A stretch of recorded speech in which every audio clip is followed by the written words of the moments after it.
Morning everyone, welcome back to our channel to another new blog. আর সবাইকে জানাচ্ছি রথযাত্রার শুভেচ্ছা। জয় জগন্নাথ। ব্রেকফাস্ট তো হয়ে গেছে, তার আগে এত রিল্যাক্স লাগছে, সব কাজ কমপ্লিট হয়ে গেছে, খুব রিল্যাক্স লাগছে, বসে আমরা টিভি দেখছি।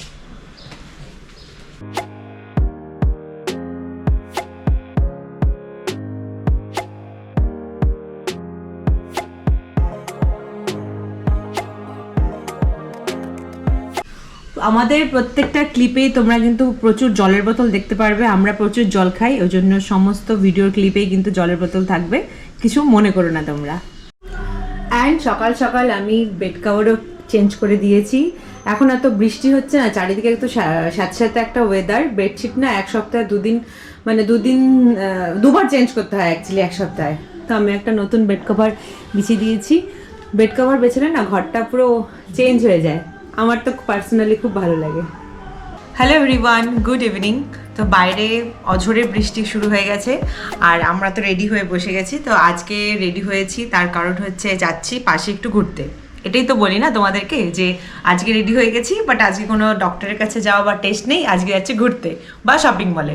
বাট আজকে সেটা নয়, আজকে যেটা বলি সেটাই হবে, মানে আজকে যাচ্ছি ডক্টরের কাছে।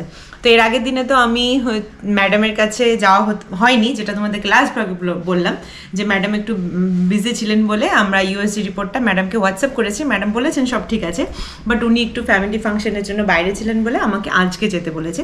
তো হোয়াটসঅ্যাপে ম্যাডামের সাথে কথা হয়, সব কিছুই পাঠাই বা সব ঠিক আছে, মেডিসিন বাগেরা কোনো কোয়ারি হলে ম্যাডামের সাথে কথা হয়। বাট স্টিল আমার মনে হচ্ছিলো যে একটুখানি ফেস টু ফেস ম্যাডামকে রিপোর্টটা দেখিয়ে আসি। ম্যাডামও বললেন হ্যাঁ তুমি একদম চলে আসো, আজকে আমি থাকবো।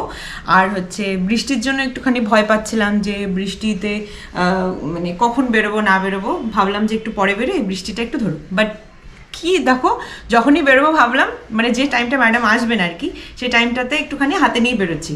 যখনই বেরোবার জন্য প্ল্যান করলাম যে ঠিক আছে এখন একটু মনে হয় কমের দিকে আছে, এখন বেরিয়েছে, তখন ওরা মুষলধারে নামলো। তো একদম রেডি হয়ে গেছি। আমরা কল করে নিয়েছিলাম ওখানে যেখানে ম্যাডাম বসবেন, তো সেখানে বললেন যে আর কিছুক্ষণের মধ্যেই চলে আসবেন। তো আমরা এবার বেরিয়ে পড়ি।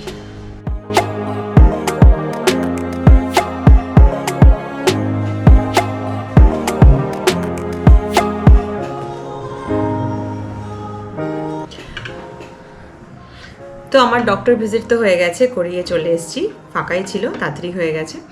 তো ম্যাডাম দেখে বললেন সব অল ওকে, সব রিপোর্ট ঠিক আছে। ইউএসজি যে প্যারামিটারগুলো থাকে, বেবির যে প্যারামিটার বা আমার যেসব প্যারামিটারগুলি আছে সব একদম ওকে আছে। তো ম্যাডাম আমাকে সেম মেডিসিনই কন্টিনিউ করতে বলেছে, আমি ওগুলোই খাচ্ছি জেনারেলি, তো ডোজ একটু বাড়িয়ে দিয়েছে।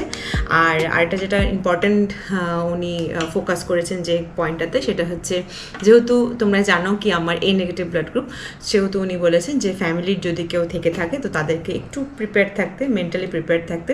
তো আমার বাবা এ নেগেটিভ ব্লাড গ্রুপ, তো বললো ঠিক আছে কোনো অসুবিধা নেই, ওনাকে বলবে একটু রেডি প্রিপেয়ার থাকতে সব দিক থেকে। আমি যেটা বুঝেছি যে এরকম যদি ফ্যামিলিতে কোনো মানে আমি যেটা স্টাডি করে বুঝেছি আর কি, এফএসডি যাচ্ছে, তো আমিও একটুখানি পড়াশোনা করছি এই পুরো ব্যাপারটাকে নিয়ে। তো আমি যেটা পড়াশোনা করে বুঝলাম যে যদি কেউ এরকম ফ্যামিলি রিলেটেড ব্লাড গ্রুপ থাকে, জেনারেলি নেগেটিভ ব্লাড গ্রুপ থাকলেই বলে যে বাড়ির লোক যদি কেউ থাকে তাকে একটু প্রিপেয়ার থাকতে, তো তাকে বলা হয় কি সে যেন একটুখানি হেলদি লাইফস্টাইলও লিড করে, যদি তার থেকে ব্লাডের দরকার হয় তো পেয়ে যেতে পারবে। তো হেলদি লাইফস্টাইল লিড করে, কোনো রকম স্মোকিং বা অ্যালকোহল কোনো রকম যেন ইনটেক না করে। তো সেসব দিক থেকে আমার মানে বাবার সেসব দিক থেকে একদম নিশ্চিন্ত, উনি কোনোদিনও এসব কিছু ইনটেক করেনি এখনো পর্যন্ত।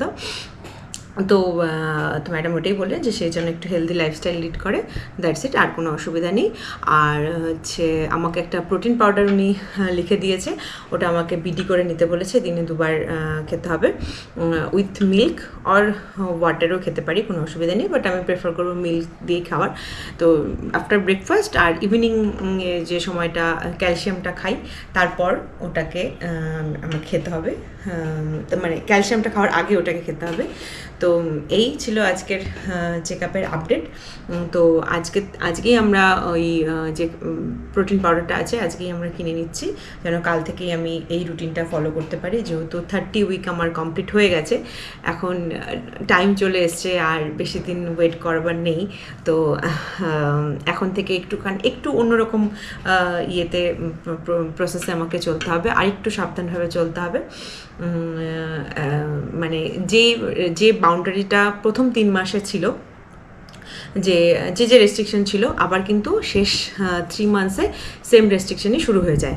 তো মধ্যেখানে একটুখানি লিমিটেশন রিল্যাক্স থাকে, যে একটু এদিক ওদিক যাওয়া যাবে, ট্রাভেল করা যাবে।